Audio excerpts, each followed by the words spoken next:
Important part. When we work in an ICU, especially, children are there, babies are there, teenager babies are there, mothers are there.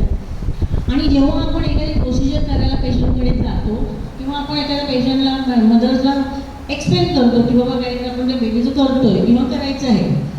Either तुम्ही ते language कोणती वापरता, that is very important. तुम्ही तुमच्या terms वगैरे वापरत झाल्या तर समोरच्या व्यक्तीला काही कळत नाही. तुम्ही त्यांना समजेल त्या भाषेमध्ये सांगितलं तर त्यांना कळतं. जर तुम्ही त्यांचा फीडबॅक घेतला तर काय कळतं, हां ते सिस्टर आल्या त्यांनी काहीतरी केलं, मी बघितलं ते, पण ते झालं व्यवस्थित.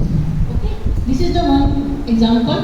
सेकंड एक्झाम्पल, हां सिस्टर आल्या, त्यांनी मला सांगितलं, त्यांनी माझ्याकडे करून घेतलं, मग मला ते बरोबर वाटलं आणि मला आवडलं, ते मी पण केलं ना त्याच्यामध्ये. So it is a part of participation. It is a part of participation of patient in the patients well. I always told you, मी तुम्हाला नेहमी सांगत असते की पेशंटला थेरपॅटिक टच इम्पॉर्टंट आहे, इमोशनल टच इम्पॉर्टंट आहे.